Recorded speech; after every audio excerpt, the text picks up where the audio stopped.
kemarin saya ada melihat video para YouTuber apa influencer gitu. Soalnya judulnya saya lihat ada influencer gitu, yang merangkum, katanya dia merangkum dari berbagai suara-suara aspirasi sejak tanggal 25. Saya coba buka nih melalui Detikcom.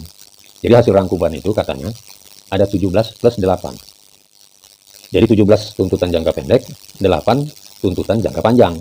Kalau yang saya bahas kemarin soal sistem di pemerintahan itu, yang saya tujukan untuk Pak Presiden Prabowo, di sini tidak tertera di sini.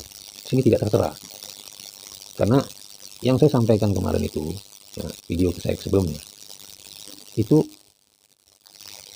sistem yang bisa dilakukan oleh Presiden Prabowo sebenarnya. Membangun sistem teknis di kementerian ataupun di lembaga-lembaga lain tingkat menteri ya. Jadi saya ambil contoh begini. Maksud saya itu begini. Saya berharap Prabowo itu melakukan sesuatu yang langsung dirasakan oleh kita, yang langsung dirasakan oleh masyarakat. Harapan saya seperti itu. Jadi sebagai contoh begini ya.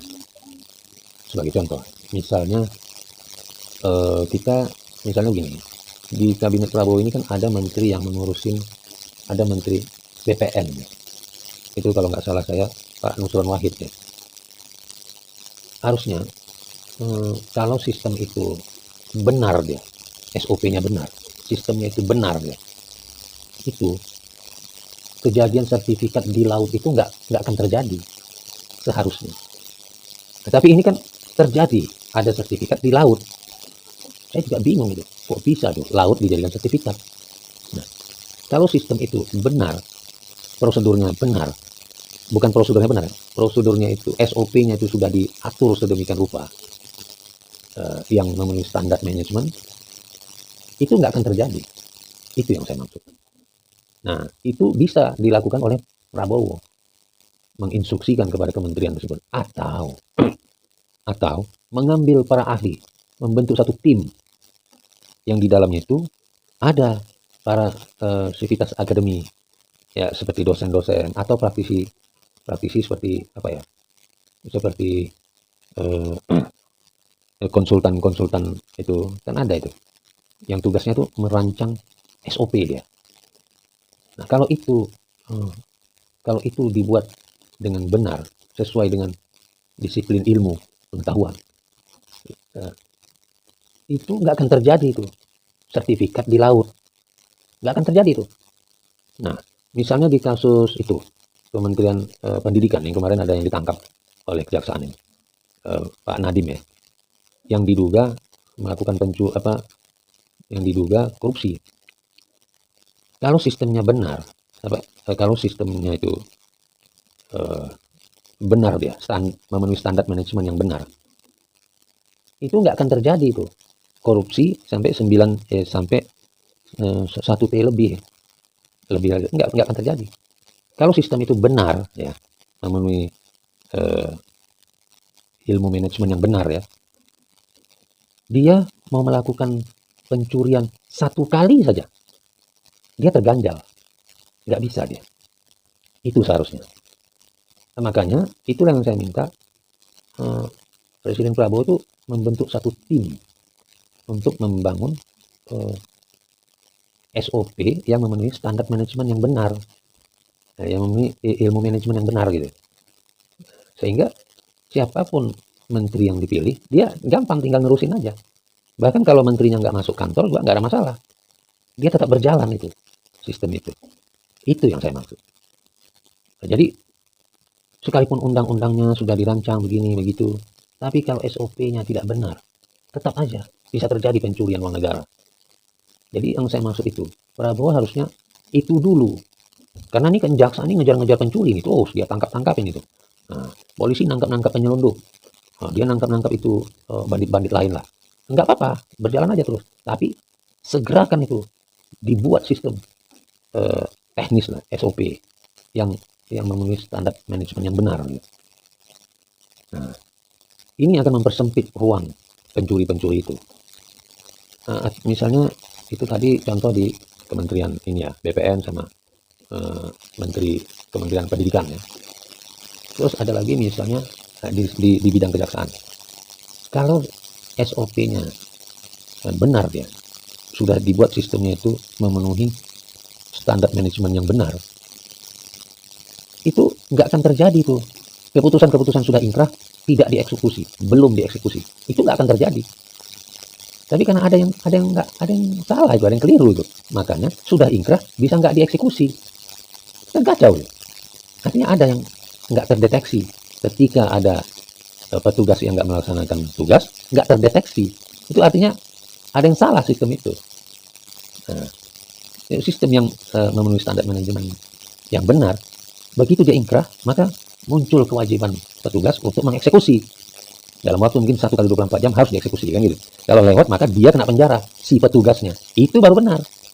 Itu yang perlu. Itu yang perlu. Nah, itu harus tertera dia di dalam SOP tadi, harus tertera dia di dalam peraturannya, harus tertera dia, ancaman pidananya juga harus ada. Nah, itu.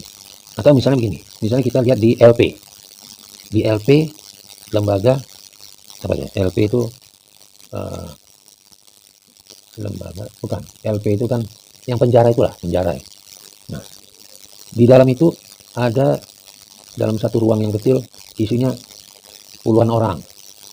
Kemudian ada satu ruangan yang ada TV, yang ada apalah, yang fasilitas-fasilitas yang berbeda lah dengan yang lain. Nah, kalau sistemnya memenuhi standar manajemen yang benar, itu nggak akan terjadi. Nggak akan terjadi. Sebab kalau itu terjadi, jadi nanti tertera dia di dalam peraturan. Kalau terjadi diskriminasi, maka kepala sipirnya harus penjara. Itu yang saya maksud tadi. Harus ada. Nah, itu tuh salah satu contoh lagi ya. Atau contoh misalnya begini, kapal bongkar muat. Bongkar muat itu, misalnya ini kapal masuk ke pelabuhan, dia harusnya kan bongkar ya. Dia bongkar, habis itu dia muat. Kalau seringkali terjadi begini, kalau sistemnya benar, kalau sistem manajemennya benar, maka kapal-kapal itu dia nggak gelisah, dia pasti sudah terjadwal. Kapan waktu dia bongkar, kapan dia selesai, kapan dia muat, kapan dia berangkat lagi. Dia sudah ada. Nah, dan kalau terjadi waktunya meleset, maka di situ ada sanksi. Kepada siapa sanksinya? Nah, gitu. Itulah dia maksudnya. Jadi ini saya mohonlah kepada Prabowo, ini harus dibenahi. Semuanya harus dibangun ini sistemnya dengan benar. Apalagi Prabowo kan juga pengusaha tuh, harusnya mendeteksi hal-hal yang begitu. Ada lagi contoh misalnya begini, misalnya di bidang apa lagi ya, di bidang pembangunan misalnya. Kalau SOP-nya itu benar, maka misalnya bangun jalan, baru dibangun kira-kira beberapa bulan, jalan itu udah bolong-bolong.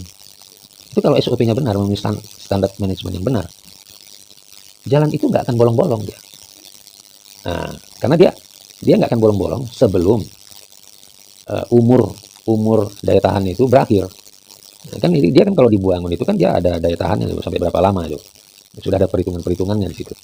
Nah, dia nggak akan rusak dia kalau SOP-nya berdasarkan sistem manajemen yang benar gitu. Ada lagi misalnya gini ya, kayak kemarin ada, kalau nggak salah saya itu di daerah mana itu, yang pasiennya itu nggak tertangani dengan baik. Itu kalau SOP-nya benar, sistem manajemen sudah benar, itu nggak akan terjadi itu. Tetap masyarakat tuh tetap dilayani. Yang kayak gitu maksud saya. Maka saya minta kepada Pak Presiden, itu harus disegerakan itu. Oke, nanti kita sambung lagi untuk itu aja dulu sementara ya. Saya kira itu aja sementara ya. Nanti saya akan buatkan lagi contoh-contoh yang saya maksud itu. Ya, ini tadi mengenai tuntutan 17 dan plus 8 ini ya, bagus. Yang penting sudah sampai kepada pemerintah dan DPR. Oke.